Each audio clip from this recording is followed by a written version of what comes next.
Hello friends and enemies, this is Herded One, and today I am showing you some tips and tricks to Procreate that I wish someone showed me when I was getting into it. So first off, I will be showing you the color basics, color wheel, and how to select a color. First, I'm going to go over to this little circle icon in the corner.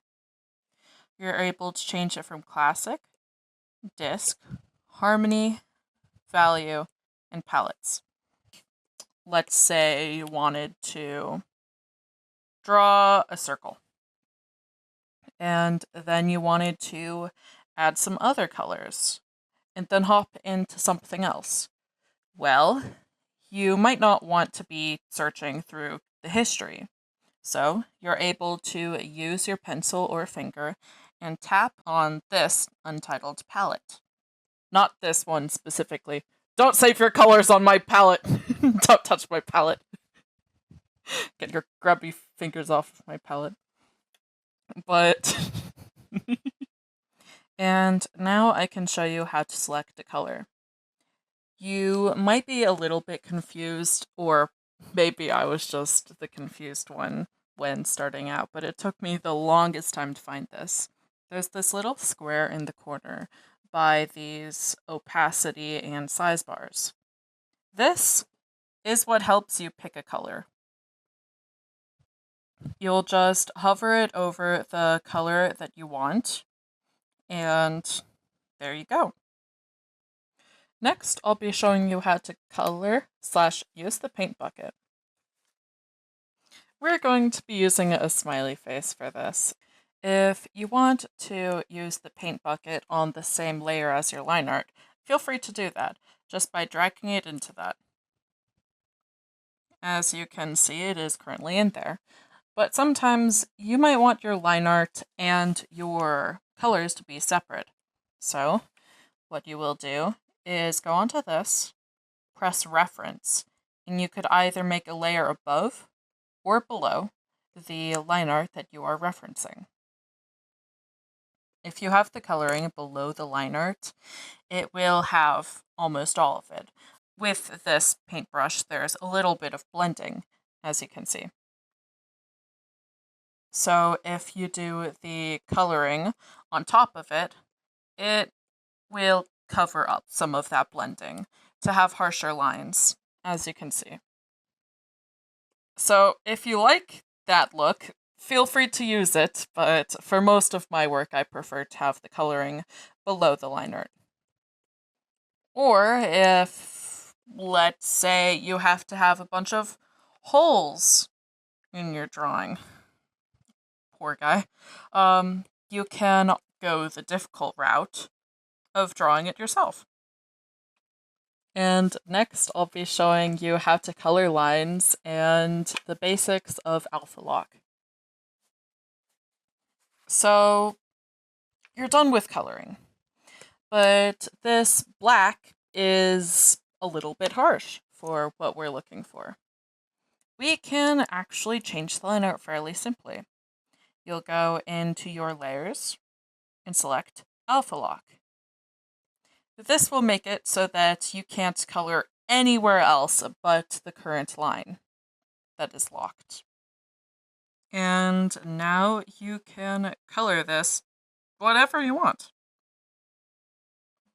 I mean, hell, if you want to, you could use bright pink all over him.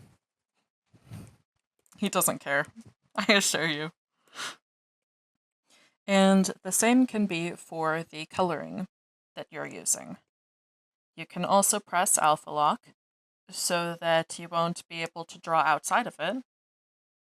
And you can color, giving him little cheeks. Or if you're unsure about it, giving him little angry eyebrows so that it's not on the same layer as your line art, in case you want to easily get rid of it.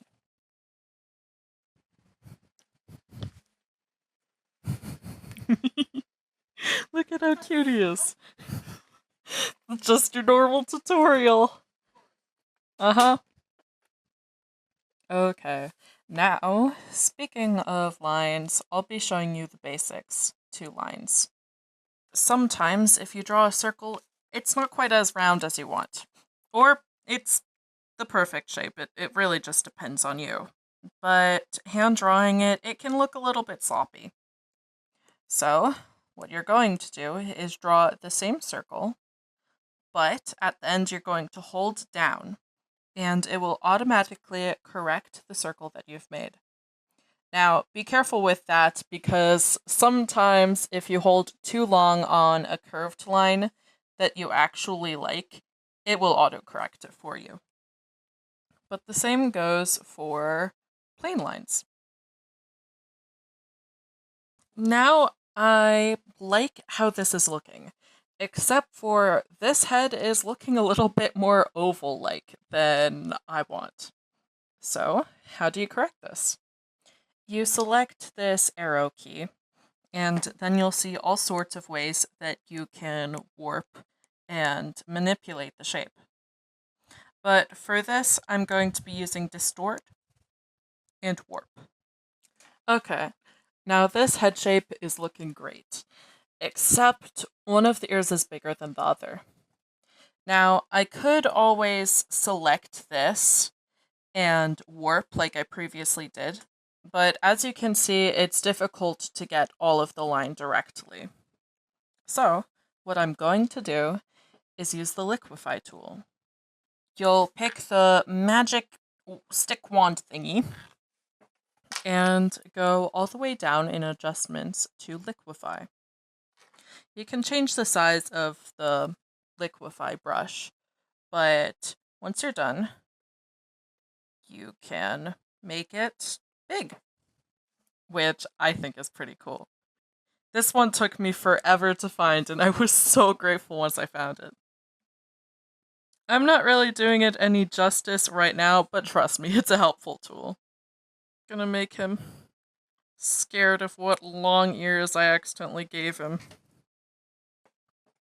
Instead of hand erasing, which I frequently am guilty of, I often forget that you can always just take him and boot him out of existence.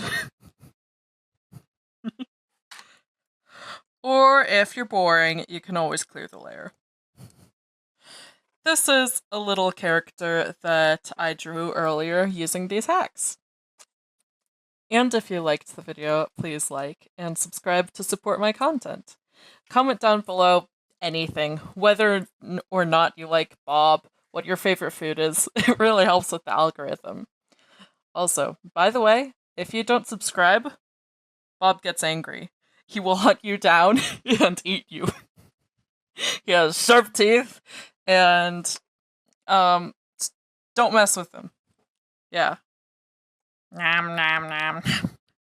Anyhow, thanks for watching. Cue the outro.